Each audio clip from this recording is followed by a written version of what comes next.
When the Woods Whisper Your Name, a sinister true story. Shadows in the forest. I've always loved camping, but this last experience definitely took away any desire to sleep in the middle of the forest again. We went to a very secluded place, far from any cell signal, and the plan was to spend the weekend disconnected. It was a small group, just me and 3 longtime friends. We arrived around noon and started setting up camp near a small stream, right in the middle of the dense woods. The trail there was already thick, almost untouched, and it gave off a strange feeling, like we shouldn't be there. But we ignored it. After all, we had planned this trip for months, and no one was going to back out because of a weird feeling. After setting up, we went to explore the surrounding area, walking among the trees, and that's when things started to get weird. It didn't take long before we started noticing old papers, stuck to the trees with pieces of duct tape or rusty staples. They were partially torn and stained, some with the letters almost illegible, but you could get the gist. "Don't stay in the dark" and "don't follow the voices" were the phrases that appeared the most, written in shaky handwriting, as if the person who wrote them was in a hurry or scared. I thought it was a prank by some group that had camped there before, a kind of joke to scare the unsuspecting. My friends laughed, said it was just some teenagers trying to cause trouble, and we kept walking, laughing and making up theories about who could have done it. We even joked that it might be the start of a survival game in the forest. But a part of me deep down was already uncomfortable with those messages. As we walked deeper into the forest, the papers kept appearing here and there, stuck on the trees as if someone wanted to make sure no one missed the warnings. On one of them, the handwriting was so crooked and rushed it looked more like a scribble than a message, but you could decipher a "turn back while you can." This time, the laughter among us was a bit more restrained, and I realized that, even if no one admitted it, the atmosphere was starting to get tenser. One of my friends suggested maybe we should head back to the camp before it got dark, just to be safe. But another friend, more skeptical, said it didn't make sense to pay attention to some nonsense someone probably wrote just to scare tourists. And even with that uncomfortable feeling growing, we decided to keep exploring, trying to maintain the lightness and fun of the trail. However, as the sun began to set, the forest changed. The silence, which had seemed peaceful before, started to become suffocating, as if something was watching our steps, waiting. I tried to ignore it, but I swear I felt a constant presence, always just out of my field of vision. It was like a shadow that appeared in the corner of my eye, but when I turned to look, there was nothing there. Once again, I mentioned that maybe we should head back, but the response from my friends was a mix of nervous laughter and forced jokes, as if they too felt something strange, but no one wanted to be the first to admit it. As night really began to fall, we finally decided to return to the camp, but to our surprise, the trail we had made seemed different. Walking back was strange. Every step we took seemed to lead us deeper into the forest instead of closer to the camp. The trees seemed closer together, the branches almost forming a tunnel over our heads, blocking the little light left from dusk. At one point, the silence was broken by a whisper that seemed to come from all around. I froze, thinking it was just my mind playing tricks, but when I looked at the others, I saw the same expression of terror. We were all hearing the same thing. It sounded like a mix of voices, a low and strange melody, something almost incomprehensible, but with an urgent tone. We looked at each other, unsure whether to say anything. The initial idea was to follow the sound, as if it could guide us back, but deep down, something told us that this sound was not a way out. The voice was hypnotic, but at the same time caused absolute terror. It seemed that the more we tried to move away from it, the louder it became. It was as if it was playing with us, surrounding us. The forest, which until then had been a beautiful and calm setting, began to transform into a sort of labyrinth with no exit, full of shadows that moved but had no defined shape. Each of us began to walk faster, half desperate to get back to the camp, but it seemed impossible. I began to feel that something was watching us, something that was just waiting for us to make a wrong move. One of my friends, who was ahead, suddenly screamed, pointing to a larger shadow that seemed to block our path. Then he turned around and said, with an expression I'll never forget, "We're not alone." At that moment, panic took over all of us. We started to run without looking back, driven only by the need to escape from that thing, whatever it was. But the forest seemed to grow and close in around us, the branches and bushes forming obstacles that scratched and caught us with every step. I felt like I was in a nightmare where everything gets harder the more you try to escape. Every now and then, I looked to the sides and swore I saw figures among the trees, tall, thin shadows that appeared for a second before disappearing. They made no sound, but it was as if their presence lingered in the air. Each of us seemed to be seeing the same shadows, but no one dared to speak. We just kept running, with the desperation growing with every step. After a few minutes, I realized one of my friends was no longer with us. I tried to stop and call him, but the voice just wouldn't come out, as if something was squeezing my throat. The others also noticed his absence, and for a moment we stood still, looking at each other, not knowing what to do. We went back to look for him, but it was as if he had been swallowed by the forest. No sound, no sign. All that remained was that oppressive silence, and the feeling that every second there was an invitation to danger. We still tried to believe that he might be ahead, that somehow he had taken another path to the camp. But deep down, we all knew that something was very wrong in that forest. We continued walking, almost mechanically, not knowing if we were heading in the right direction or if we were moving further away from the camp. The silence was only broken by our steps, until another friend disappeared. I didn't see just like that, he was simply no longer there. I looked back and realized that now it was just me and one other left. Fear gripped me in a way I had never felt before. My body was in shock, but my mind screamed for me to keep walking, to get out of there as quickly as possible. My last friend and I didn't exchange a single word. We just hurried along, almost running, with our hearts pounding so hard it seemed to echo in our heads. Every shadow that flitted by the corners of our eyes made us want to scream, but we knew that screaming wouldn't help at all. I tried to convince myself that there was still a chance to get out, but then I started to hear that whisper again. This time it was closer, almost as if it were right in my ear. The voice whispered words I couldn't understand, but they seemed to call me, as if they knew my name. I looked to the side, searching for my friend, but he too was no longer there. I didn't even see when he left. It was as if the forest was stealing each of us, leaving no trace. I was paralyzed, alone, surrounded by that suffocating silence, trying not to give in to despair, but every fiber of my body told me I shouldn't be there. I knew if I stayed still, I'd be next, so I forced my legs to move, stumbling, trying to get away from those shadows that now seemed closer than ever. With each step, the darkness seemed to close in more around me. It was almost impossible to distinguish the path among the trees. Everything looked the same, a wall of shifting shadows enclosing me from all sides.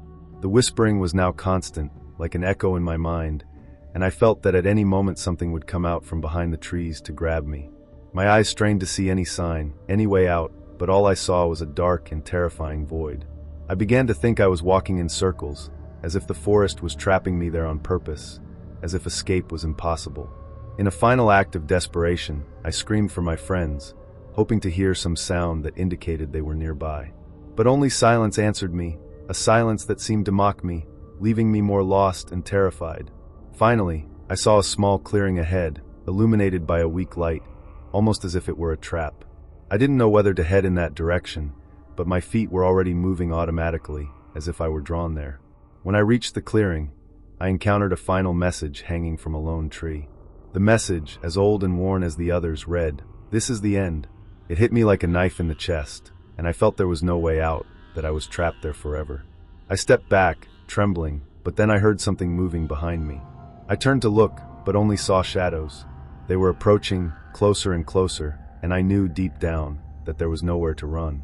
With nowhere else to go, I started running away from the clearing, directionless, just trying to escape whatever those shadows were.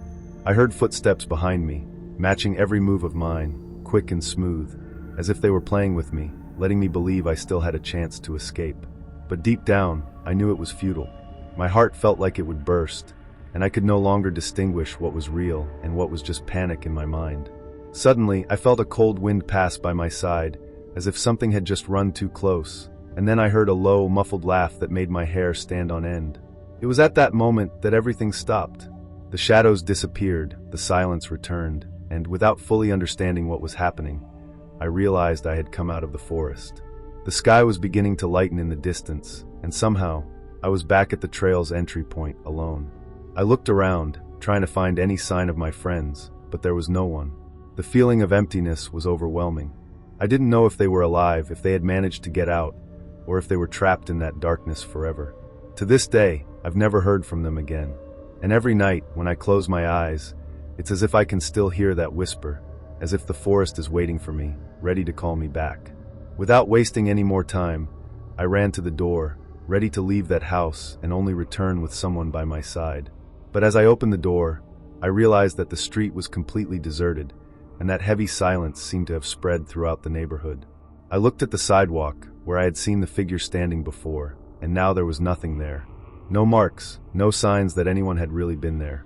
I wondered if I had imagined it all, but the weight of the diary in my hands and the lingering feeling in the air told me it was not my imagination. I went to a friend's house, and to this day, I have not spent another night alone in that house. The suburban house. After the divorce, my priority was to find a safe and quiet place to start life with my 2 children. When I found this house in a quiet neighborhood, with tree-lined streets and few neighbors, it seemed the perfect setting. It was a charming house with a well-kept garden, and the interior had a rustic touch that reminded me of childhood. The property visit was quick and practical, and with the help of some friends, we moved in a few days. At first, it seemed like everything was going to be perfect there, and my children finally seemed to be relaxing. But soon I started noticing some strange things. Nothing very alarming, but enough to leave me intrigued. One of the first signs was a car parked on the street, a few meters from my house. It was an old and abandoned car, but what bothered me is that it was always there, and I never saw anyone approaching it, let alone the owner. Sometimes I even thought about calling the police to check, but always end up giving up, thinking it was just overzealous on my part. Besides the car, small things started to disappear around the house. At first, they were simple objects that could easily have been stored in different places during the move. Pencils, pens, even a pair of rubber gloves I use for cleaning. I thought it was my own distraction. After all, the change was a rush and we were still adjusting to the new routine. But the situation started to get stranger when one of my youngest son's favorite toys disappeared. I knew exactly where he had left it, because he used to keep it always in the same place. But suddenly the toy disappeared and none of us could find it. I started to be more attentive to the details, to observe better the things around me. And it was then that I started to hear sounds coming from the attic. It was low noises, as if someone was dragging something up there, but always happened late at night when the house was quiet and everyone was sleeping. Even with the discomfort growing, I tried to convince myself that there was nothing too much. Thought that maybe it was the process of adaptation to the new house, the normal adjustments of living in a place that still did not seem completely my. Also, with the stress of divorce and the pressure of raising my children alone, everything seemed amplified. But even trying to ignore, the sounds in the attic continued, almost always at the same time. It seemed that they were getting taller, and I began to be sure that it was not my imagination. One night, after hearing a noise louder than normal, I finally took courage and went to investigate. I took a flashlight and went up the stairs to the attic, trying as much as possible not to make noise. The feeling was that I was invading someone else's space, and I confess that I felt my heart pounding, as if something told me not to open that door. When I reached the top of the stairs and unlocked the attic door, a strange smell took over the air. It was a musty smell mixed with something stronger, difficult to describe. The light of the lantern only illuminated a part of the room, so I moved slowly, trying to see better. The place was full of old boxes, covered with dust, and it seemed that no one had touched them for years. I searched for a few minutes, looking for anything that could explain the noise, but found nothing suspicious. I was about to go back down when I noticed a detail that made me freeze. One of the boxes was half open, and inside it was an old photo, a black and white portrait of a woman who seemed to look at me with an empty gaze. I got closer to see the photo, and when I took the frame, I felt that something was definitely wrong in that house. It was from that moment that my perception of the place changed completely. I took the photo with me down, keeping it in my bedroom drawer, but something in that image kept bothering me. The woman had such a penetrating look that, every time I passed near the drawer where I kept it, I felt a kind of shiver. That same night, when I finally went to bed, the sound started again. This time it was not just a faint or distant noise. It seemed that something was being dragged upstairs, almost like furniture moving. My children were sleeping, and I tried to ignore it, telling myself that they were just wood chips, something normal in an old house. But every time the noise increased, I felt a feeling of fear growing inside me. I lay in silence, trying to control my breath, afraid to get up and find out what was really happening. The next day, while I was organizing the basement and trying to keep my head busy, so as not to think about the events of the previous night, I found a door that I did not remember seeing before. It was half hidden behind some shelves, as if it had been purposely set aside. It was a small door and seemed to be there for a long time, with the paint peeling off and rusty hinges. I looked at that door for a few seconds, indecisive. Everything in me screamed not to open, but at the same time, curiosity was stronger. When I turned the handle, I realized that it was locked, which added further mystery. Who would have locked that door, and what would be there? After much insistence, I managed to open the door with an old key that I found in one of the kitchen drawers. The lock cracked with a loud snap, and when the door opened, I felt a strange cold coming from that small space. It was a tiny room, almost a closet, but what caught my attention was the fact that it was completely empty, except for some marks on the floor that looked like scratches, as if something had been dragged repeatedly in that space. The feeling of discomfort increased, and I kept wondering why someone would lock a place like this, apparently unimportant. Even trying not to let myself be taken by fear, I began to be sure that there was something more there, something that did not make sense, but that seemed impregnated in the atmosphere of the house. When I closed the door of the room and returned to the basement, I felt being observed, as if there were invisible eyes accompanying me. With each step, the silence of the basement seemed more dense, as if the house was absorbing every sound I made. Went up the stairs with a heart racing, wanting to get out of that place as soon as possible. However, as I reached the top of the stairs, I heard a low and steady noise, like a gentle breath coming from the basement itself. That paralyzed me, and I was a few seconds in complete panic, trying to understand where the sound came from. The worst of all is that when I turned to look, there was nothing. I went upstairs and tried to continue my day normally, but it was impossible to ignore the feeling that something was wrong. Each room seemed to have a subtle presence, as if the whole house was watching my steps. The little sounds came back at night, and this time it seemed to echo all over the place, not just in the attic or basement. I tried to keep the lights on while my children were sleeping, but it only made it worse that someone or something was about to appear at any moment. That's when I started thinking seriously about leaving there, but at the same time, I felt strangely stuck in the house, as if something was trying to stop me from going away. It was as if every corner of that place hid a dark story, and I was the next to discover it. That night, after I finally got to bed, I had a dream, or at least I think it was a dream. In the dream, I walked through the empty house, and all the furniture was covered with cloths, as if no one had lived there for years. When I passed through the corridor, I saw a figure standing in front of the attic door. It looked like the same woman from the photo I found in the attic, only her presence was even more disturbing. I tried to move, but my feet were stuck on the ground, and a feeling of dread took hold of me. Then she turned her face slowly, as if she knew I was there. I woke up sweating, with my heart beating fast, and the feeling that something or someone was still in the room, even after waking up. The next morning, I decided that I needed to understand more about the history of that house and about the former residents. I went to the local library and asked for information about the address, trying to find any record or mention that could explain the strange feeling that dominated the place. After some research, I found a small news of decades ago, talking about a family that lived there and had lost a daughter, the same woman who was in the photo. The article mentioned that her death was a mystery, found in suspicious circumstances, but at the time it was classified as an accident. I felt a shiver at the thought that the figure, which seemed to observe me in every corner of the house, was perhaps this woman. And I started to connect the dots.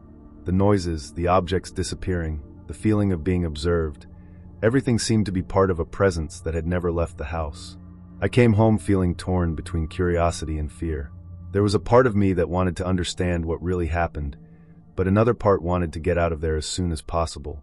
That night, I made the decision to talk with my children about moving, but before I could address the subject, the familiar sound of the attic was back on again, this time louder than ever. The whole house seemed to vibrate with that noise, as if something was moving strongly up there. I decided to go up and end it all once, despite the fear that was dominating me. When I opened the attic door with trembling hands, the noise stopped instantly, and I was greeted by an absolute silence. I entered the attic with the lantern in hand, lighting every corner, trying to find the source of the noises. Everything was in the same place where I had left it last time, to the old boxes, the dust covering the floor, and the portrait of that woman still in the drawer where I had hidden it. But suddenly I noticed that the lid of one of the boxes was open a little, although I was sure I had closed it before. With my heart pounding, I approached and pulled the lid. Inside, there were more photos, all of the same woman, in different stages of life. Some photos showed her with the same hollow and penetrating expression, but others were even more disturbing, capturing her in dark moments, almost as if she knew something bad was about to happen. As I was browsing through those images, the flashlight started to flash, lighting up and fading out quickly, which only increased my anxiety. I felt a wave of dread to realize that the environment around me seemed to be closing, getting darker and darker. It was as if the attic was sucking all the light and holding me there. At that moment, I was sure that I was not alone, that something in that house was with me, and that spirit or presence did not want me to move in his things. Without thinking twice, I dropped the pictures on the floor and ran out of the attic, locking the door with all my strength. I went down the stairs with my legs shaking, trying to calm myself down, but the feeling that something had followed me downstairs was undeniable. My children were sleeping, and I didn't want to scare them, but it was becoming clear that I needed to get out of that house. I was in the room, trying to think of a solution, when I heard light steps coming from the corridor. Steps that were not mine and definitely not children's. The sound approached, as if something was walking slowly towards me, and each step echoed in the house as a warning. My heart was beating so fast I could barely breathe, and I felt a heavy presence, something that seemed to observe me, even without seeing anything. The sound of footsteps suddenly stopped, leaving the house in a terrifying silence, the kind of silence that precedes something bad. I knew I couldn't spend another night there, so I decided to take my children and go to a friend's house without looking back. As I put them in the car, I felt a shiver go through my spine, as if the house was watching me leave, as if something told me that it had not finished with me. Until today, I have not come back to get my things, and every time I pass by the house, I feel that same shiver. I believe that somehow she still holds the secrets of that woman, and does not want anyone to find out. Messages in the books. I always like to pick books in Sibos.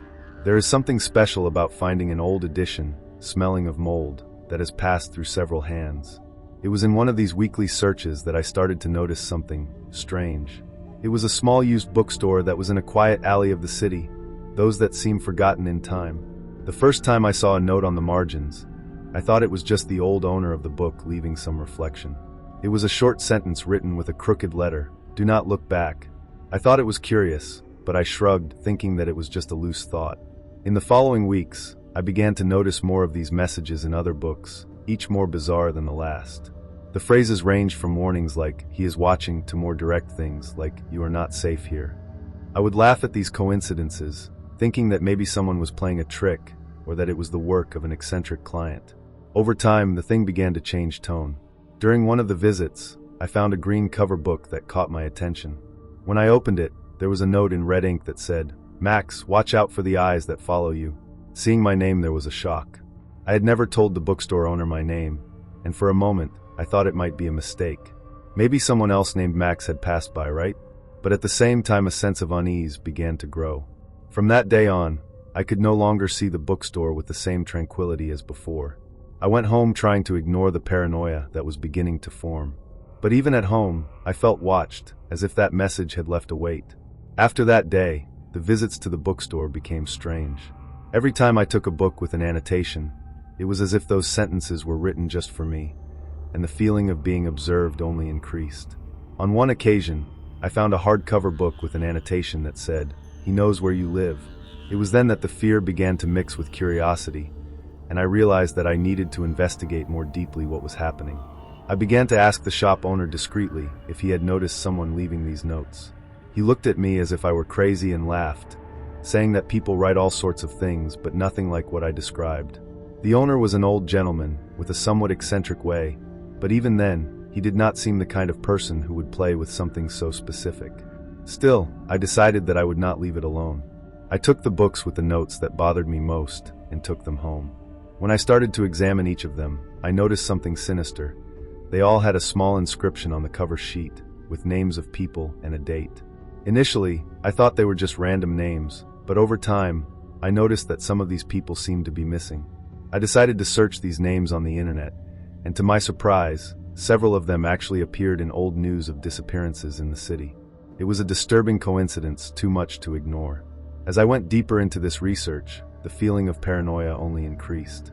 Each book seemed a kind of dark record, as if whoever wrote them knew something that no one else knew. The names, dates, enigmatic messages, all pointed to a pattern. I started to gather this information and trace the timeline of the disappearances, trying to find out if there was a direct link. In each news item, there was the name and the last time the person had been seen. Interestingly, many of these missing were lonely people or with few ties, people who could easily disappear without the whole city noticing. The idea that someone or something was documenting these disappearances in old books was making me more and more disturbed. It was then that I found a last detail that made me freeze. At the end of one of the books I bought, on a blank page, there was a new note: "You're next, Max." Reading that gave me a feeling of panic that I had never felt before. The letter was the same as all other notes, a bit shaky and anxious, and the fact that it was directed to me made the dread grow even more. It was late at night, and suddenly my house, which had always been a refuge, began to look oppressive. Each shadow seemed to hide something, and each noise seemed to be a step. I locked all the doors and windows, feeling ridiculous, but the feeling that someone knew where I was, that someone might be watching me at that exact moment, was too much to bear. That night, I hardly slept. The feeling of someone watching me seemed to follow me every move, even when I tried to ignore it.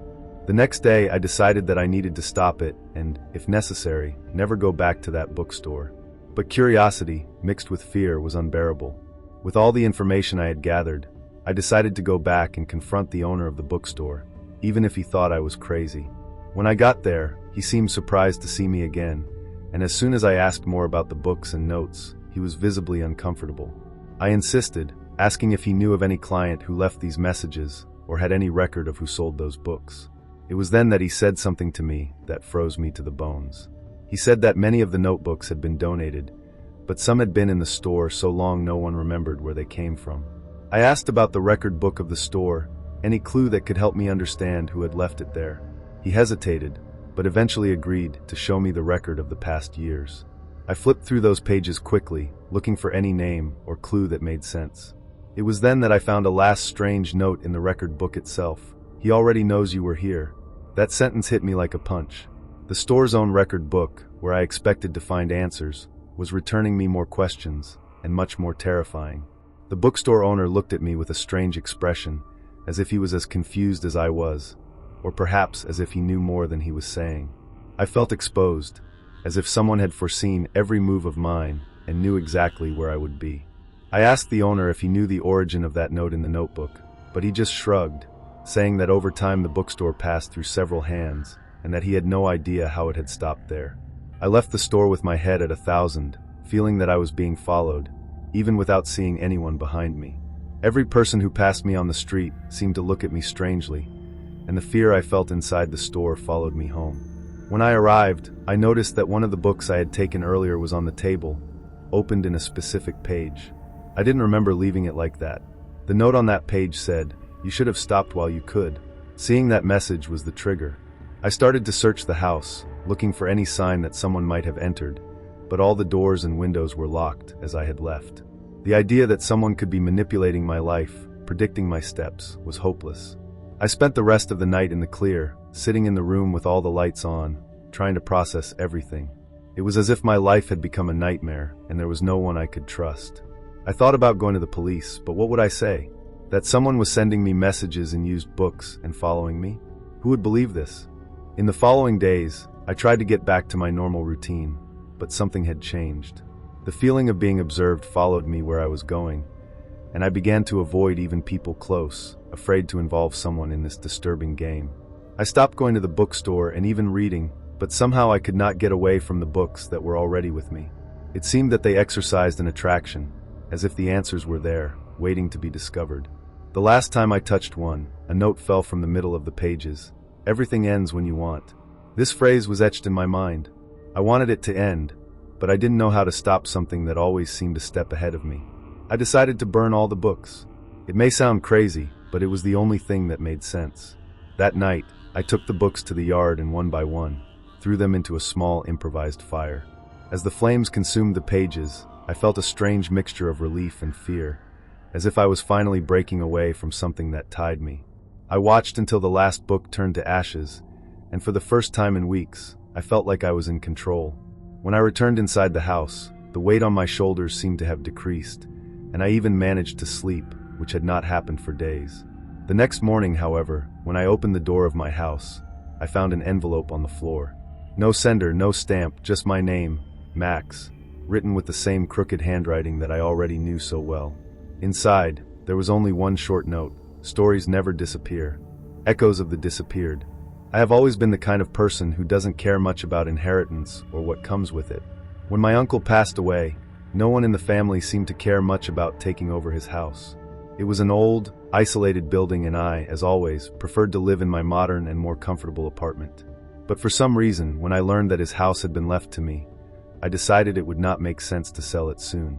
I was going through a transition in life, just out of a long relationship, and thought that maybe it was a good chance to start over, away from everything. I spent a while renovating the house, trying to make it minimally habitable, but deep down, I had that atmosphere of abandonment, as if the place was loaded with the memory of everything that happened there before. My uncle was always a strange person with eccentric habits, and although we spoke little over the years, a part of me felt that he had kept something there, something he might want to show me or warn me. I started to realize that something was wrong when, in one of my first weeks at the house, I found a scribbled message on the back of a frame that I was trying to restore. It was simple but direct. I never left. I thought it was some kind of joke or something left by him as a sort of reminder of his peculiar nature. But soon after, I found more messages. One was inside a closet door, another under the wallpaper that I removed in the room. All with the same phrase, but with slight variations. They seemed to be referring to someone who had not left, someone who was there, present in some way. I became obsessed instead of ignoring. That seemed more than a coincidence. My uncle sure knew something, and those messages weren't just random scribbles. At that moment, an uncomfortable feeling settled in me. The messages were clearly trying to tell me something, and I needed to find out what. When I started digging deeper, I just couldn't stop thinking about the words "never left." Over time, the idea that my uncle knew something about someone who had disappeared began to grow stronger. I went back to search for documents or records in the house, searching drawers and shelves that, until then, were full of dusty things without much use. One day, while I was turning over a box of old papers in the attic, I found a folder with photos and newspaper clippings. Most of the photos were of unknown people, but one of them caught my attention. It was a young woman, smiling, and behind her was the house. In the newspaper clipping, a headline read, "Missing young man in St. Paul City, no leads." The date was more than 20 years ago. I didn't know who she was, but the feeling that there was something there related to me, something that was being hidden, did not leave me alone. I needed to know more about this story. With the name of the woman, I started to search for more information, using the internet and asking little by little to the neighbors who still remembered the past of the city. I found out that she, named Elisa, was a local girl who mysteriously disappeared, and no one ever managed to understand what happened. The last time she was seen, she was going to visit a friend in a house next to mine. My heart began to beat faster as the puzzle pieces fell together in a frightening way. Elisa disappeared near my uncle's house, and more so, she was somehow connected to him.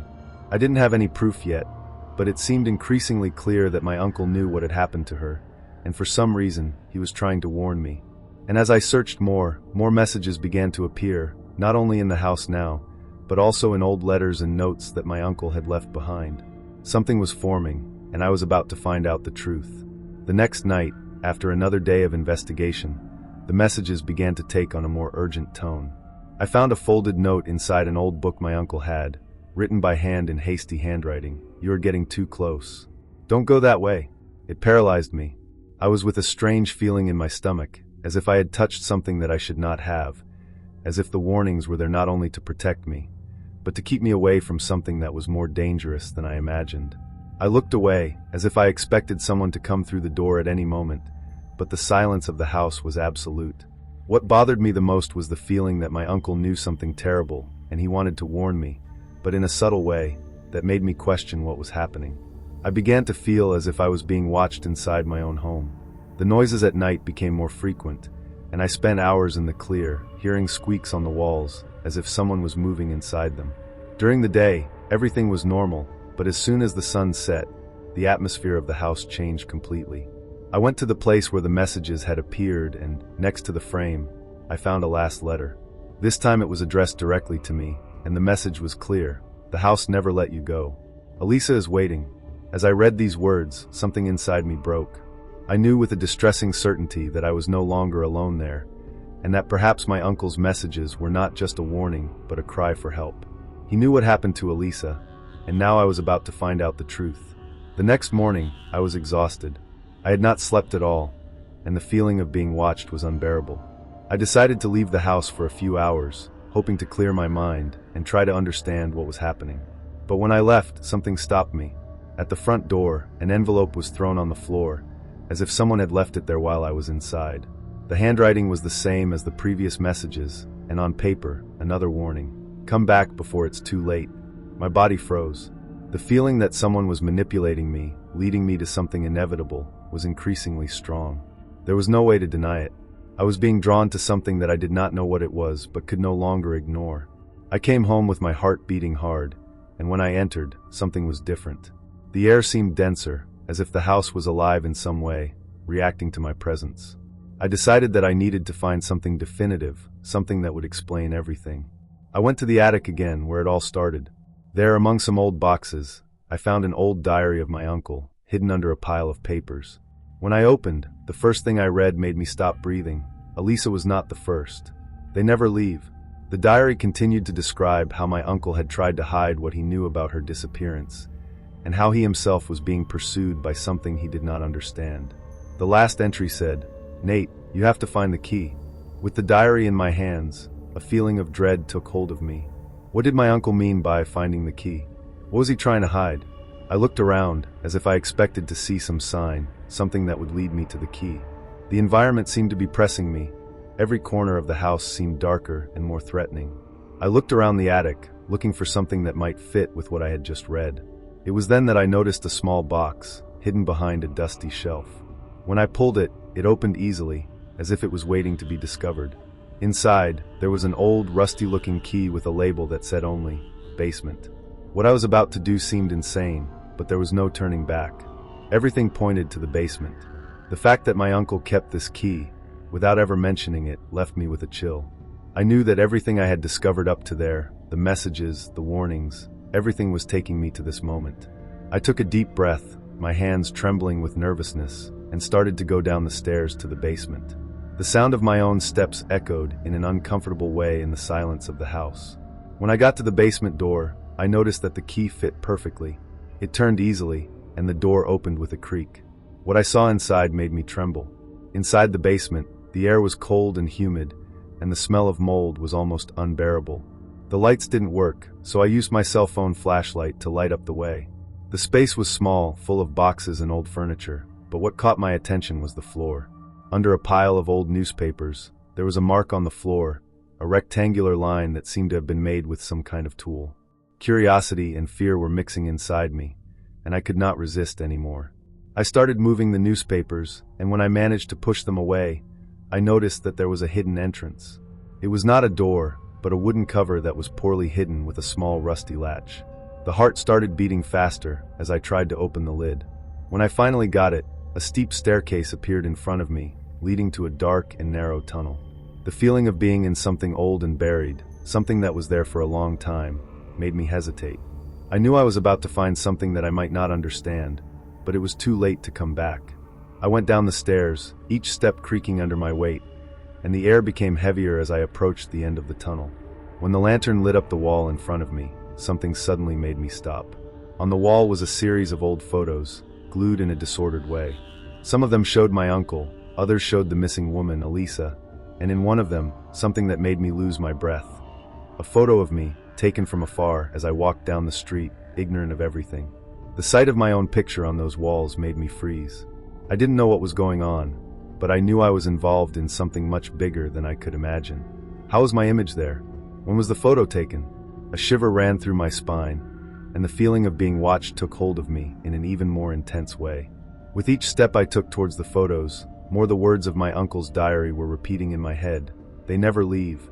It was as if he had anticipated everything I was about to discover. Then looking closer, I noticed something even more disturbing. In each photo, the date was noted, but the most frightening thing was that all the dates coincided with specific moments of my life, from my childhood until now in adulthood. How was this possible? Who was taking these pictures and why? With trembling hands, I began to better analyze the environment.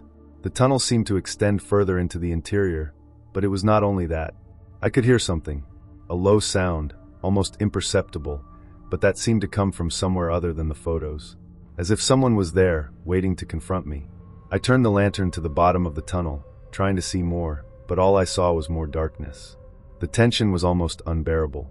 When I went to take another step, something moved behind me, and before I could turn around, the flashlight suddenly went out, leaving me in absolute darkness. The fear paralyzed me for a moment. After a moment of absolute silence, I heard a voice, weak and muffled, coming from somewhere behind the photos. "You are too close."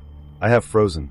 The voice, though weak and muffled, seemed to be inside my head, and the feeling of not being alone there was the most terrifying thing I have ever experienced. For a moment, I was out of reaction, trying to process what had just happened. The tunnel was immersed in a dense silence, and my mind could no longer distinguish what was real from what was a nightmare. I took a deep breath, trying to regain control, and with the flashlight still out, I started walking back, but each step seemed to echo in a strange way, as if the tunnel was closing behind me. When I finally got to the stairs and started climbing back up, I heard the sound of something crawling, as if it was following me, but I did not turn around. The moment I got out of that tunnel and closed the compartment cover, the feeling of relief was momentary.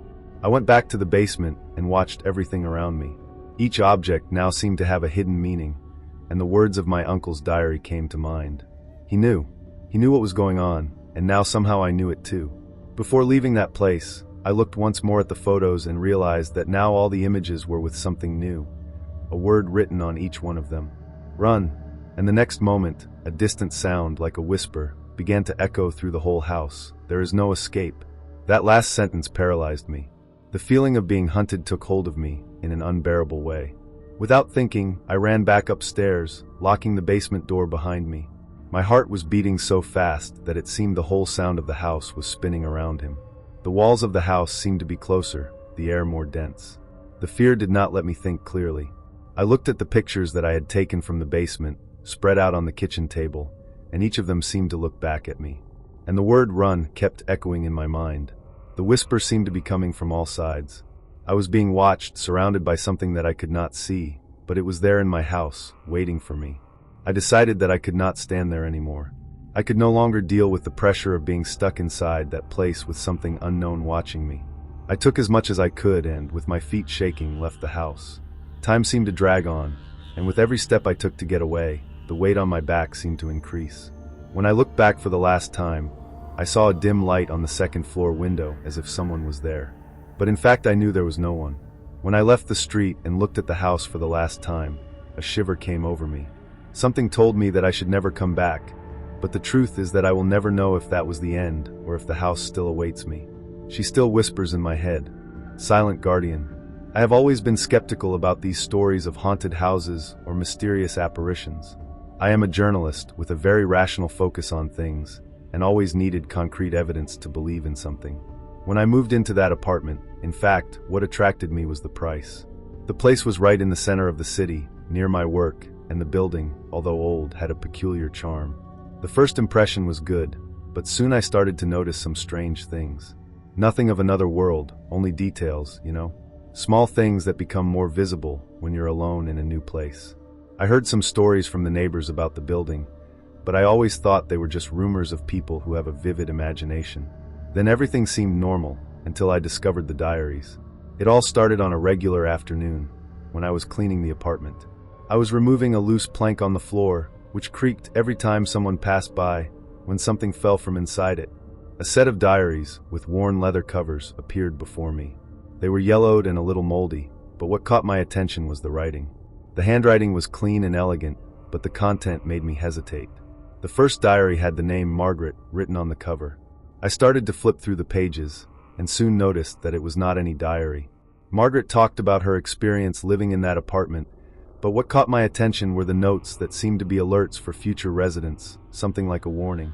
She mentioned, with a strange calm, that she felt someone was coming into her house. "I feel," she said in an entrance, "that someone has been here, though I never see." I didn't pay much attention to it at first, thinking it was just a paranoid story, but the next entries started to be more frequent and more detailed. As I read the diaries, things started to get even stranger. Margaret detailed incidents of displaced objects, a painting that sometimes seemed to have been moved, and even noises at night as if someone was walking around the house. She wrote about the feeling of being watched, saying that no matter how hard I tried to ignore her, the presence was there, always in some corner, like a silent guardian. The guardian's description seemed metaphorical at first, something related to loneliness and paranoia, but as the entries continued, I began to feel a shiver. Margaret believed that someone was entering the apartment, perhaps someone who had never seen her, but knew exactly how to move in space without being noticed. She wrote that the feeling of being watched was becoming more and more intense, and that she no longer knew whether it was real or fruit of her mind. All this was happening for years, but the strangest thing was when I got to the last entry, which spoke directly of me. On the last page of the diary, Margaret wrote, "I know you will find him. I hope he is prepared because he is waiting." When I read these words, my blood froze. She was talking to me? How did you know that I would find the diaries? Those words made no sense. I never knew her, never knew of her existence until that moment. But the worst was yet to come. As soon as I finished reading, I felt a shiver running down my spine. Suddenly, a door that had been locked for days began to creak, as if it was being opened slowly. I went to the room and looked around, but didn't see anything. I thought it was my brain playing me, but then I heard a noise coming from the corridor, like light and almost muffled steps. I looked at the clock. It was late, and I was alone. The sound of footsteps seemed to be coming closer, and my heart began to beat faster. I was alone. It was impossible that anyone was in the apartment, and even then the sound continued coming from somewhere in the corridor. I knew I couldn't just ignore it. The feeling that someone was there with you, but not able to see, is the most terrifying thing I have ever experienced. The house was quiet, and the sound was muffled, but there was something strange about the way he moved. It seemed a presence trying to be discreet, almost as if it was avoiding being discovered. I slowly moved away from the diary, my head spinning with possibilities, trying to process what was happening. I tried to convince myself that it was just the squeaking of the house, perhaps the typical noises of an old building. But something wasn't right. I decided to investigate. I walked down the hall slowly, trying not to make any noise, but the closer I got to the door, the more the sound seemed to intensify. I reached the end of the hall and, without hesitation, opened the door that was squeaking. There was nothing there. The corridor was empty, only the shadows of dim lights at the end of the night. But down the corridor I could see something. A small, subtle shadow moving quickly behind one of the doors. Fear took hold of me, but I could not move. It was as if my body had become heavy, unable to react. And then I realized I was not alone, and there was someone waiting. The fear paralyzed me for a moment, and I could only face that shadow that moved in the darkness of the corridor. It was as if the house was breathing at the same frequency as my heart, each beat stronger than the previous. I knew that if I was going to move forward, I could not go back. The shadow seemed to be watching me, waiting for me to make a decision. I decided that I could no longer ignore the signs. I took a deep breath and walked to the door where the shadow had disappeared. My hand trembled as I turned the handle, and the sound of metal moving seemed amplified in the quiet of the house. When I opened the door, what I found made me almost fall back. The room was empty, but the air was dense, heavy. A dim light from a lamp flickered, creating shadows that danced on the walls. But what made me freeze was the picture on the wall, which was slightly tilted, as if someone had moved. The picture was in a place I knew that I had never touched, and looking at the background of the image, something caught my attention. On a piece of the frame was a small handwritten inscription with a very familiar handwriting. "I am with you, Jenny." It was the same handwriting as Margaret. The moment I realized this, a feeling of dread took hold of me, and I could no longer distinguish what was real from what was the product of my mind. The house was not just alive, it was communicating with me, and I didn't know how far that could go. My head was spinning with the speed of thoughts, trying to understand how it all was happening. I have never felt so vulnerable in my life. That message didn't make sense, but at the same time, everything was starting to fit together. Margaret, the diary, the warnings, the feeling of being watched, everything was taking me at this moment. I looked at the picture again, trying to understand the meaning of that inscription. The word "I am" seemed to pulse as if it were alive, and the idea that there was something or someone sharing space with me in such a silent and constant way left me in an absolute panic. I needed answers, but every time I tried to find more, I felt more entangled in this endless mystery. I decided that I couldn't stay there anymore. There was something in this house that I didn't want to know. The messages, the noises, the board, it all seemed to point to an end I wasn't prepared to face. While I was there in the room, looking at that picture and trying to gather courage to leave, the light of the lamp blinked one last time and went completely out. Silence took over, but it was not the usual kind of silence. It was the silence of a place that was waiting, attentive, and suddenly I heard something that almost made me faint. A low but clear voice whispered in my ear, "Now you know." I knew I could no longer ignore it. I was not alone, and something or someone was watching me from a much closer distance than I could ever imagine. The dread that took hold of me was so intense that, for a moment, I just froze. The voice seemed to echo inside my head, as if it had come out of its own environment. There was no one there. The silence was absolute, but the feeling that I was being watched was never more real. My body was in a state of alert, and every fiber of my being screamed for me to run away from there, but something kept me trapped. The words, "now you know," still reverberated in my ears, and I didn't know what it meant. How do I know I know? What did I know? What was happening in those few seconds of creeping, while my mind desperately tried to understand what was real and what was delusion? With an almost superhuman effort, I was able to move. I ran to the door and opened it so hard that I almost hit the handle on the wall. As I left, everything seemed normal outside, but fear followed me like a shadow. I ran back to my room and closed the door behind me. I no longer knew what was going on in the house, but I was sure of one thing. Margaret had somehow left me a warning. She knew, and I knew now. I looked at the diary, which was on my desk, and suddenly her words were no longer just a story. It was as if she had anticipated every step of mine, as if she knew what was coming. And deep down in my soul, I knew that something much more sinister was unfolding there, something I could no longer control. I stayed hours in that room, with the diary in my hands, trying to process everything that had happened. Each little discovery seemed to be pushing me more and more to a place without return.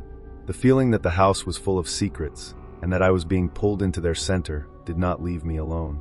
I wanted to believe that all that was just fruit of my mind, maybe the stress of being alone in a new place, but Margaret's messages, the feeling of being observed, the strange sounds. There was no more to ignore. I knew I had to get out of there, but at the same time I felt trapped by something that I could not explain. I decided to go back to the place where it all started, the basement. I knew there was something there, something that was calling me. The key, the diary, all that took me back to that point. No, I know what made me come back, maybe the need to understand or the certainty that if it were not there, something worse would happen. As I went down the stairs to the basement, an oppressive feeling took hold of me. The air was heavier than before, and each step I took seemed to echo louder than the previous one. When I reached the bottom, the lamp blinked but remained lit. I looked around, and that's when I saw a door I had never noticed before, hidden behind a pile of objects. Without hesitation, I went to her and with trembling hands opened the door. What I found there was the last secret of the house. Inside the room, what I saw left me speechless. The small door led to a tight space, almost like a closet, but what was inside made no sense. There was an old wooden table with papers strewn on top, but what made me shake was the wall. In it, there were several photos, some torn, others with burn marks, but all had one thing in common: me. All the photos were mine, taken without my knowledge. In some, I was inside the house, in others on the street, even at my work, as if someone was following me. But the most disturbing was that in all the images, a being was behind me. A dark face, which looked like a stain, as if it was distorted by the camera itself, but still as real as me. I was paralyzed, watching those pictures, when I heard a sound coming from the back of the room. It was a muted, soft laugh, but full of malice. I turned my head quickly, but there was no one there. Fear took hold of me, and I felt something was about to happen. I didn't know if I should run or just face it, but what I felt most clearly was that all of this was connecting with Margaret in some way. She knew, and now I knew. The photos, the diary, the silent guardian, everything indicated that I was at the center of a game that started long before I entered that house. And I didn't know if I could escape anymore. At that moment, the panic almost paralyzed me. It was as if the house was alive, reacting to every thought, to every movement of mine. The photos, the noises, everything seemed to be conspiring to keep me there in the darkness of that stuffy room. I wanted to run, but my legs were heavy, as if the air itself was holding me. I looked at the door, thinking about leaving, but I knew it would not be enough. Something told me that this was only part of the story, something I needed to complete to understand what was really happening. I was being watched, not only by the person who had left the photos, but also by my own house, which seemed to have become a prison. It was then that I saw the last thing missing to understand what was happening. On the table, between the papers, there was a letter, yellow and old. With trembling hand, I picked it up and started reading. The handwriting was from Margaret, and it said, "I know you'll get here, Jenny. You can't escape. The Guardian will never let you go." I did not know if those words were a condemnation or a final warning, but as I read it, the feeling that I was being consumed by the house, by the presence of something that had never left, took me completely. Something in me knew that this was not the last message. Something was waiting, and I was the next piece in the game that Margaret never got to finish.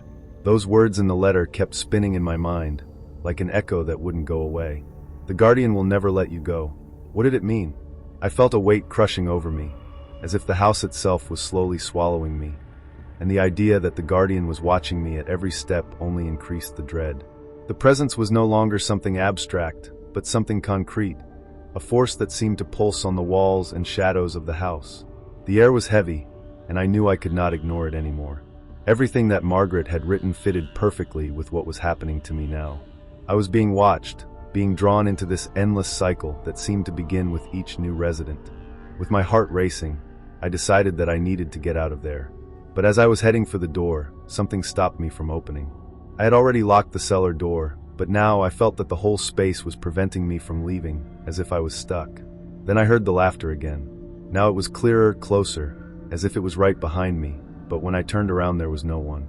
The feeling of being observed was becoming unbearable, and a wave of despair took me. I knew that no matter how hard I tried, I couldn't escape it. The Guardian, whatever it was, wouldn't let me go. He was there, waiting for me to finally accept what was happening, and I didn't know what to do next. The feeling of despair became stronger and stronger. Every movement I made seemed to be observed, as if the house was breathing with each step of mine. I tried to open the door again, but it seemed to have locked itself. I looked around, desperate, trying to find a way out, anything that would make me understand what was happening. That's when my attention was drawn to the mirror on the wall.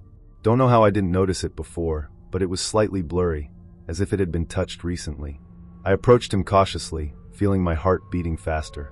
When I looked closer, I realized that I was not just blurry. On the glass, something was written, as if it were a slight scratch, but clear enough to read. "You are in his house now." A shiver ran through my spine. It was as if something had come out at that moment, something I didn't want to understand, but knew I needed to. He, who would he be? Margaret always spoke of the Guardian, but never described him clearly. Now it was as if he was showing himself to me in a more concrete way, as if the house was finally giving me the truth. The message in the mirror made me realize that I was not just being watched. I was being consumed, part of something much larger, much older than I imagined. I was trapped, as was Margaret, and now it was my turn to face whatever that silent Guardian was. There was no way to ignore it. I had to act. With the weight of the situation pressing me, I realized that running away would not be an option. I was completely surrounded by the house, by this Guardian, by everything that Margaret had warned. I tried to rationalize, I thought about calling someone, but I knew that no one could help me. Whatever was watching me, whatever had haunted Margaret for so long, was now catching me by surprise. Closed my eyes for a moment, trying to find some solution, something that would tell me how to get out of this nightmare. It was when, in the back of my mind, a strange idea came up. What if the secret of the house, the real reason behind all this, was something that Margaret knew? Something that she tried to hide it from me, but what now I had to find out. Maybe the diary had more answers than I imagined. With an unexpected courage, I returned to the room where the diaries were, flipping pages frantically. I knew something important was there, something Margaret left for me. In one of the most yellow pages, I found a last entry, written hastily, as if it was trying to finish before it was too late. He will come when you understand what he wants from you. Don't run, don't try to hide it, because he knows. He always knew. That was enough to make me understand that I wasn't just dealing with a presence. I was dealing with something that had been part of this house for much longer than I could have imagined. The Guardian was not an abstract force. He was a real entity, and now he was waiting for me to complete the cycle. I could not run anymore. I had to face whatever it was. With the diary in my hands, my heart seemed to want to leave my chest. Those final words of Margaret haunted me, like a sentence I had to fulfill. I was involved in something that could not escape. The house, the presence, the Guardian, all that was surrounding me, and there was no choice but to face. The truth, however terrifying it was, needed to be revealed. I knew that no matter how hard I tried to ignore it, the Guardian would not let me go. He knew where I was, he had always known, and now he wanted something from me. Every strange sensation, every noise in the dark, every unbreakable movement in the corners of the house, everything began to make sense. I was just another piece in this macabre game, and the house somehow was alive, waiting for me to complete what Margaret failed to do. So I made a decision. I was no longer going to hide or try to run. I needed to know what was going on, what my uncle and Margaret had discovered, what was beyond these walls. I took a deep breath and went to the center of the room, looking around. The house was strangely silent, as if watching me, waiting for my action. When I looked at the window, I noticed that a shadow moved outside, not being seen by anyone, but I felt it. The guardian was there, waiting for the right moment to reveal himself. And somehow I knew that confrontation was inevitable. As I took the first step toward the door, the sound of a key turning in the lock echoed through the house. I was no longer alone. The guardian had arrived. The sound of the key turning in the lock was like a snap in the air. There was no turning back. I was paralyzed, but something inside me knew that I could not hesitate anymore. The guardian was there, waiting for me to face whatever it was. The shadows around the house seemed to stretch and close, as if the walls were moving. My vision was cloudy, and my breath became heavier every second. Every step I took towards the door was an internal battle, an attempt to get out of that prison, but at the same time, the certainty that when I crossed the door, I would have to face something that I did not even understand. The fear mixed with a sense of inevitability. When I opened the door, the dim light in the corridor illuminated only a part of what was there. The rest of the house looked in complete darkness, but soon I noticed a more intense shadow moving towards the door. The air became heavy, and a growing pressure began to form inside me. Then he appeared. It was a figure, not completely visible, but his presence was palpable, as if he was around me, even without being physically there. There was no face, but I knew he watched me, that he knew everything about me. The feeling of being watched was even more intense, and the words in Margaret's diary echoed in my mind. He will come when you understand what he wants from you. I was finally getting it. The guardian was not just a presence, he was part of the house, and he would not let me out. I stood there, still, with my heart beating so fast that it seemed like the whole house could hear. The shadow in the door did not move, but the feeling that something was about to happen completely dominated me. I wanted to scream, run, but the fear froze me in place. The presence was like a weight, an invisible force, and I knew that somehow she was waiting for a reaction from me. The house was so quiet that it seemed unreal, but the pressure in the air was dense, as if something was preparing to reveal itself. The guardian was not a spirit, it was something older, deeper. He was part of that house, and now, he was calling me to conclude what Margaret could not. Suddenly a voice whispered, low and full of echo, as if it came out of the walls themselves. You have to go deep to understand. I didn't know if the voice was coming from outside or inside my head, but one thing was clear. There was no way to escape. I looked at the ladder that went down to the basement, and something inside me knew that it was there that the answer was. The guardian wanted me to go down. He wanted me to go to the back of the house, where Margaret did not get. I knew there was no turning back. When I set foot on the ladder, the light in the house seemed to go out for a second, and the air became even heavier. I was going to the center of everything, where answers, and perhaps the end, awaited me. I went down slowly, every step creaking under my weight. The sound seemed amplified, and my breath was heavy, as if the very air around me was resisting to let me go. When I got to the bottom, the basement was darker than I remembered, and the smell of mold and moisture filled the space. The feeling that there was something there, watching, was almost unbearable. I knew I was about to discover something that would change everything, but at the same time, my body was asking me to run, to leave there and never come back. However, the guardian, whatever it was taking me to that point. And when I looked around, something caught my attention. In the corner of the basement, hidden among some boxes and old furniture, there was a door that I had never noticed before. It was locked, but the handle seemed to be waiting for me. I knew there was no escape. With trembling hands, I took the key that was still in my pocket, the same key that Margaret had left in her diary. The key fit perfectly into the lock, and when the door opened, a feeling of cold took hold of me, as if time itself had stopped. Inside, everything was covered with dust, but a single chair was in the center of the room, facing the wall. And on the wall, written with something that seemed to be dried blood, were the words, "Now you are mine." My body trembled at seeing those words. The feeling of being observed intensified even more, and a huge weight pressed on my chest. I knew somehow that those words were not just written there as a simple warning. They were telling me something deep and terrifying, something I didn't want to hear. The feeling that the house not only had trapped me, but owned me, grew in an overwhelming way. I was at the center of everything, in that place where Margaret, years before, seemed to have been consumed by the same presence. It was as if the guardian had waited all these years to find me, to be part of this cycle. Closed the door behind me, not knowing what to do. My mind was in a whirlwind, but something told me that the only way out of it was to face what was before me. I looked at the chair in the center of the room, and as if it had a life of its own, it turned slowly, as if it was inviting me to sit. The house was breathing, and I could feel the heavy air around me. There was no doubt, the guardian was there inside me in that space. And he watched me, waiting for me to make the next move. I no longer knew where the house began, and where my own mind ended, but the cycle that Margaret had not finished was now in my hands. The guardian had found me, and I was now part of history. At that moment, I realized there was no way to escape. The guardian had found me, and I was trapped in that house, in the clutches of something I could not fully understand. The chair seemed to call me, as if it was the next step in a ritual that was unfolding before my eyes. I knew that if I sat down, it might be the end, but at the same time, I didn't feel able to make another decision. The air was dense, as if the house was choking all my options, all my exits. What Margaret had lived, what she feared, was now my reality. Sat in the chair, and at the moment I did it, the environment around me seemed to change. The shadows became thicker, as if they took shape. The silence of the house was broken by a low, almost imperceptible sound, as if the walls were whispering something to me, something I did not want to hear. Closed my eyes for a second, trying to block the sound, the fear, the weight of that place. But as I opened my eyes, I realized the house was different. It was no longer the dark, damp basement I knew. The walls were covered with a viscous substance, and the air was colder, heavier. The guardian was everywhere, and now I understand.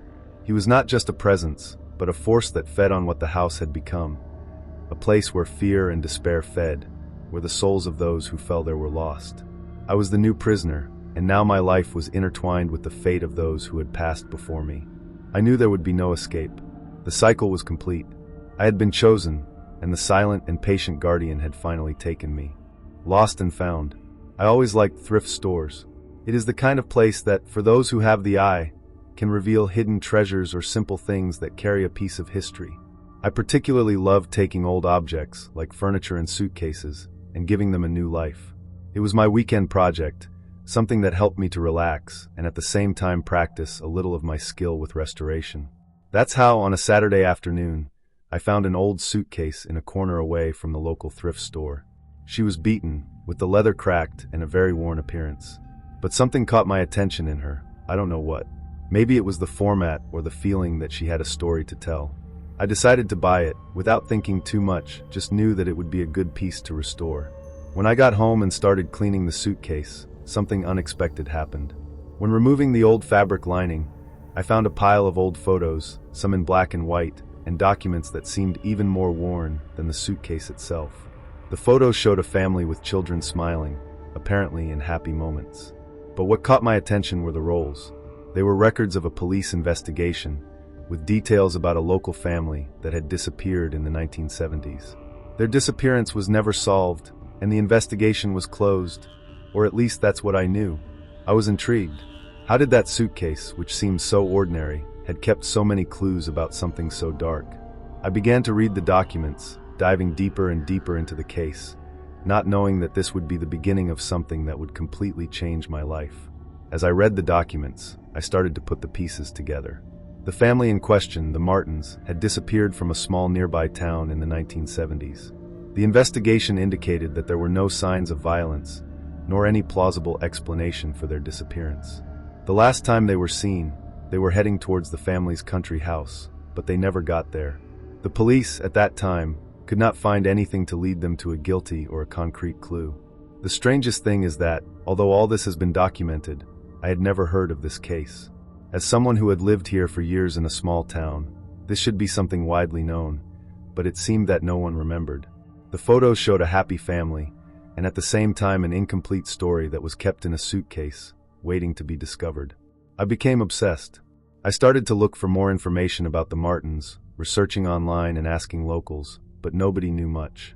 Until one day, while doing more research, I came across something that made me even more disturbed. In an old file, I found a mention of the case, something I would never have imagined. The suitcase, just like the one I had, was mentioned in one of the initial investigations. She had been found in the family's country house shortly after her disappearance, but was discarded as an irrelevant item. When I read this, I realized something was wrong. How could something so important be ignored for so long? The investigation was filed, and no one else talked about it, but I knew there was more, that the bag had kept something the world seemed to want to see. The same day I made this discovery, I started receiving anonymous messages warning me to stop digging in that case. What started as a simple restoration project was becoming something very bigger, and the messages only made me sure that someone wanted to keep the past buried. The messages started to come more often.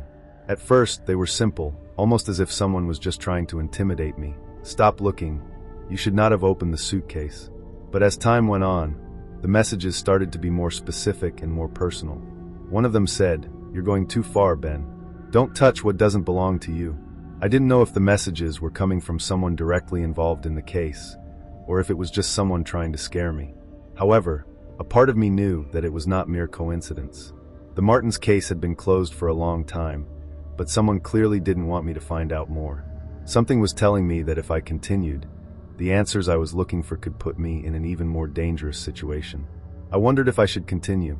The fear was beginning to consume me, but at the same time there was something inside of me that pushed me to follow. I couldn't just leave the case aside after all that I had discovered.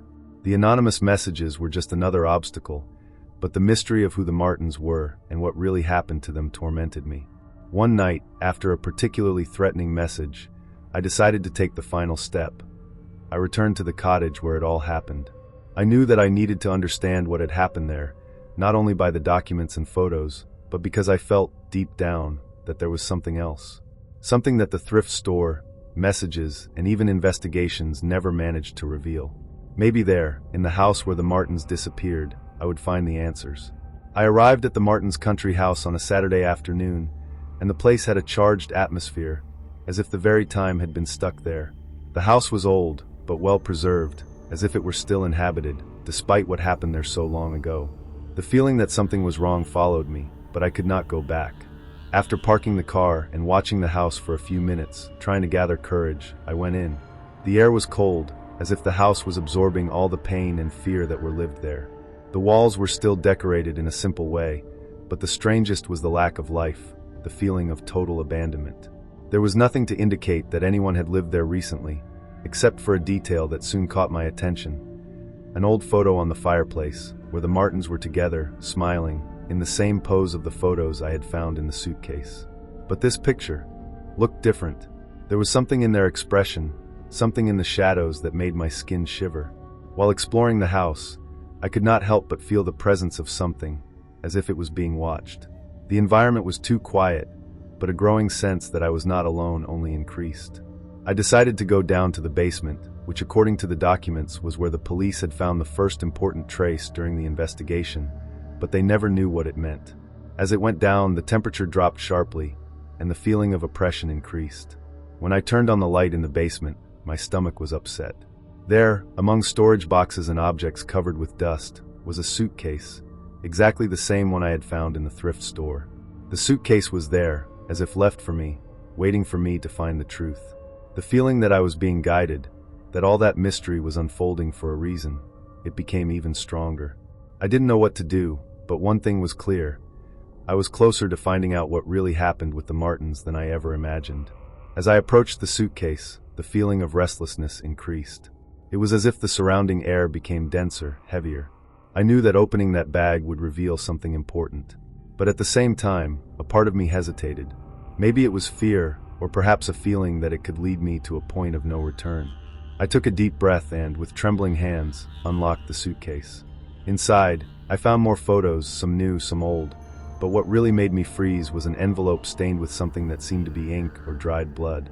When I opened it, I found documents, records that described in detail the last days of the Martins family before their disappearance. But the most disturbing was on the last page, where a note was written by hand. They know. Do not trust anyone. That message was too clear to ignore. Someone wanted to warn me, but I still didn't know who or why. As I tried to process what I had just read, a cold sensation ran through my spine. The house now looked darker, more threatening, and silence was deafening. It was when I heard, again, the muffled sound of something crawling up the floor. My stomach turned. I knew I wasn't supposed to be there, but the truth was right in front of me, in a suitcase that had been left as an invitation. The presence upstairs was real, and it was no longer a simple investigation. It was as if the keeper of all those secrets were watching me, waiting to see how far I would go. I needed to get out of there, but at the same time I knew that I couldn't just leave everything behind. The Martins story was more alive than ever, and I somehow found myself stuck in it. My head was at 1,000, trying to process everything I had discovered until that moment. The photos, the documents, the enigmatic message, all of it made me feel as if I was being manipulated by forces beyond my control. But at the same time, I knew that I couldn't just ignore it. That suitcase, that case, seemed to have been designed to find me, to make me understand what had happened to the Martins. The sound coming from upstairs became louder, lighter. It was not a noise. It was as if someone was walking slowly, as if they were waiting for me to make the next move. The house was reacting to my presence, and I could feel it with every fiber of my being. Not knowing what else to do, and with terror taking hold of me, I made the decision to investigate the sound. Up the stairs cautiously, the light trembled in my lantern, and I went to the room where the sound seemed to be strongest. When I arrived at the door, something stopped me from opening. There was a weight, a pressure, as if the house was trying to push me away. I was on the verge of giving in to fear, but I knew that if it wasn't until the end, I would never know what happened to the Martins, and the Guardian, this being who was watching me, would never leave me alone. I took a deep breath and pushed the door. Inside, what I found almost made me faint. The scene was like a distorted reflection of what I saw in the suitcase, but now it seemed real. In the center of the room, the same family was there, but in a different way. They were not alive. They were frozen like statues, watching me with empty eyes. I froze on the door. The room was filled with a cold and dark energy, as if I had crossed a line between what is real and what cannot be explained. The Martins family was standing there in the center of the room, but their expressions were distorted, frozen in a macabre simulation of life. They were not statues, but something much more terrifying, bodies that seemed to have been petrified over time. Their empty eyes seemed to follow me, but without really looking, as if they were stuck in an eternity of silence and pain. I was so terrified that I couldn't move a muscle. A part of me wanted to scream, run away, but another part, a part that I didn't understand, kept me paralyzed there. In the corner of the room, something else caught my attention. There was an old table, covered by a linen towel that was so dirty I almost did not recognize it. On the table, a book was open, its pages yellow and worn by time. What was written in it was a narrative that I already knew somehow. It was the case of the Martins, but with more details, darker. With every word I read, something inside me became clearer, but also more disturbing. It was as if that book had been written for me, with words that seemed to call me, pull me to the center of everything. I was being thrown into a story that I couldn't understand, a story that was unfolding before me, with all the details that I had ignored up to that point. I was being consumed by the truth, and did not know how to get out. I felt the weight of those words crushing me. Each line I read seemed to trap me even more, as if I was being dragged into that story without exit. The book describes not only the disappearance of the family, but also details that no one else knew, things that for some reason were being revealed to me. I could feel a presence, a force that was behind all this, as if the book itself were a decoy, waiting for me to get there to complete the cycle. When I read the last page, the words ended with something that made my blood stop in my veins. "You are next, Ben. The cycle is complete with you." At that moment, I knew I was stuck in something that I could not escape. The messages, the warnings, all that had led me to this point, as if I were a part in a game of someone who already knew what would happen. The sound coming from upstairs increased, now stronger, more intense, like a constant and threatening beat. I knew something was about to happen, but what? What did it mean to be next? Before I could react, the lights in the house suddenly went out, leaving me in a complete pitch. The silence was replaced by a strange sound, as if the house itself was breathing, vibrating with an energy that I could not understand. Then I heard something that made my heart race, slow and heavy steps, going up the stairs towards me. I was paralyzed, not knowing what to do, not knowing where to go. The house now seemed to be not just a place where I was, but something alive with its own plans, and I had no control anymore. I didn't know how to react. Each second seemed like an eternity, and the steps that approached were like hammered in my chest. I knew I couldn't escape, but at the same time a part of me was still trying. The house was alive, and I was in the center of it all. The pressure I felt was unbearable, and I could only think of one thing: to run away. But when I tried to move, I noticed that my feet were stuck on the ground, as if the house itself was holding me back, preventing me from leaving. The feeling of being watched intensified, and I could almost feel the eyes of the Martins family on me, waiting for what I would do next. It was then that suddenly the door of the room opened with a dry snap. The light from the corridor partially illuminated the scene, revealing a figure in the door. It was no longer a human being, but something distorted, something I could not identify. It was a dark presence, shrouded in shadows, and when I saw it, I knew there was no escape. The figure began to move slowly towards me, and as I saw it approaching, a wave of dread took hold of me, as if I was being drawn into something far more terrible than I could have imagined. I wanted to scream, but my voice was stuck, and the only sound I could hear was my own heartbeat, which was about to destroy me. The cycle was coming to an end, and I had no idea how I could stop what I had already started.